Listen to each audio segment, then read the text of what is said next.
Hi dear students.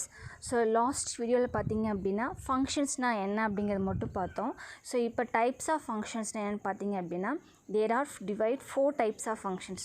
Four டைப்ஸாக வந்து function divide பண்ணியிருக்காங்க பைத்தானில். ஸோ என்ன அப்படின்னா first one is user define function, second one is built-in function, then third one is lambda function, then fourth one is recursive functions. So what is mean by user defined function அப்படின்னா is user defined by user. So user நாம் ஒரு ஃபங்க்ஷனை define பண்ணுறது தான் பார்த்திங்கன்னா user defined functions. Then second one is built-in functions. So built-in functions அப்படிங்கிறது so functions that are inbuilt within Python. So Python ஃபுல்லாக வந்து நம்ம என்னென்ன ஃபங்க்ஷன்ஸ்லாம் யூஸ் பண்ணுறோமோ ஸோ அதை இன்பில்ட் பண்ணுறது தான் பார்த்திங்கன்னா built-in functions. So lambda functions அப்படிங்கிறது functions that are anonymous unnamed functions. So unnamed means ஃபங்க்ஷன்ஸ்க்கு நம்ம ஏதாவது ஒரு நேம் கொடுத்து நம்ம அதை பண்ணுவோம். ஸோ அந்த மாதிரி unnamed functionsஸாக கொடுத்துருந்தாங்க அப்படின்னா this is a lambda functions. Then fourth one is recursive functions.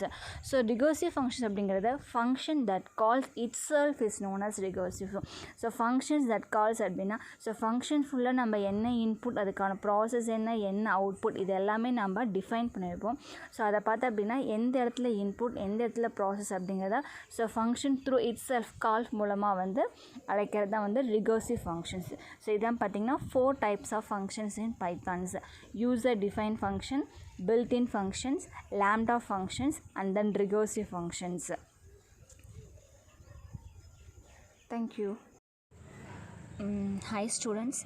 Next பார்த்திங்க அப்படின்னா டைப்ஸ் ஆஃப் ஃபங்க்ஷன்ஸ்க்கு அப்புறம் ஒரு ஃபங்க்ஷன்ஸை ஒரு பைத்தானில் நம்ம எப்படி டிஃபைன் பண்ண போகிறோம் அப்படிங்கிறது தான் இந்த topic. So defining functions. So functions must be define to create and use certain functionalities. So ஒரு ப்ரோக்ராம் அப்படின்னாவே கண்டிப்பாக நமக்கு மெயின் பார்ட் எது அப்படின்னா it is a functions. So அந்த ஃபங்க்ஷன்ஸை நம்ம how to define and how to create அப்படிங்கிறது தான் இந்த டாப்பிக்கு. ஸோ இதில் பார்த்திங்க அப்படின்னா ஸோ ஒரு கீவேர்ட் நம்ம கொடுத்துருக்காங்க ஃபங்க்ஷன்ஸில். ஸோ பைத்தானில் வந்து ஒரு ஃபங்க்ஷன்ஸை நம்ம டிஃபைன் பண்ணுறதுக்கு என்ன கீவேர்ட் அப்படின்னு பார்த்தீங்கன்னா டிஃப் அப்படிங்கிற keyword. So defining short form தான் DEF அப்படிங்கிறாங்க. ஸோ அதை ஃபாலோ பண்ணி ஏதோ ஒரு ஃபங்க்ஷன் நேம் கொடுக்கணும் and then parenthesis. So parenthesis அப்படிங்கிறது இந்த வித்தின் ப்ராக்கெட்குள்ளே கொடுக்கக்கூடியது தான் பேராந்தசிஸு.